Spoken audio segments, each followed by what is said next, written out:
ఎవరికి చెప్పుకుంటావో చెప్పుకోపో అని చెప్పి మెడలు పట్టి నువ్వు కవితలు వారేయాలి. ఇందిరమ్మ రాజ్యం అంటే ఇండ్లుగుల కొట్టుడేనా? ఇందిరమ్మ రాజ్యం అంటే గరీబోని మెడలు పట్టి నూకేసుడేనా? ఆలోచన చేయండి. నువ్వు ఏం చెప్పొచ్చినావు అధికారులకు? ఎన్ని మాటలు చెప్పినావు? 6 గ్యారంటీలు అన్నావు, 100 రోజుల్లో చేస్తా అన్నావు. 100 రోజులుగా దగ్గర 1000 రోజులకు వచ్చిందిగా. 1000 రోజులు దగ్గర పడ్డాయి. ఇంకొక 100 రోజులు 150 రోజులు అయితే 1000 రోజులు దగ్గర పడతాయి.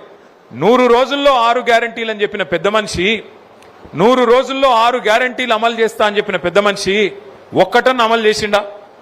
ఒకటే ఒకటి ఏం చేసినవారు అయ్యా అంటే ఒకటే చెప్తాడు, ఫ్రీ బస్ పెట్టలేదా అంటాడు. ఇక ఈ ఫ్రీ బస్ కథ మీకు తెలుసు నాకంటే బాగా. ఆడోళ్ళకి ఫ్రీ అట, మగోళ్ళకి డబుల్ టికెట్ అట. ఏం లాభం అది? ఇంట్లో ఆడోళ్ళు ఉంటారు, మగోళ్ళు ఉంటారు. ఆడోళ్ళకు ఫ్రీ అట, మగోళ్ళకు డబుల్ టికెట్ అట. ఇదివరకు మహిళలు ఎక్కితే కనీసం గౌరవించి ఇవ్వడం లేదు, సీట్ ఇస్తుండే. ఇప్పుడు ఉన్నది ఆ పరిస్థితి. ఆ ఉన్న సీట్ల కోసమే కొట్లాడుకునుడు, గుద్దుకునుడు. గా పరిస్థితి వచ్చింది ఫ్రీ బస్సు స్కీమ్తోని. ఫ్రీ బస్సుకు మేము వ్యతిరేకం కాదు, కానీ ఈ రకంగా ప్రజలను మోసం చేసి ఎన్ని మాటలు చెప్పి ఇలా అధికారంలోకి వచ్చిన తర్వాత ఓడ మీద ఉన్నప్పుడు ఓడమల్లన్న, ఒడ్డుకెక్కినాక బోడమల్లన్న అన్నట్టు మొత్తం రాష్ట్రంలోని అన్ని వర్గాల ప్రజలకు శటగోపం పెట్టి, పంగనామాలు పెట్టి మోసం చేసి ఇవాళ ముఖ్యమంత్రి రేవంత్ రెడ్డి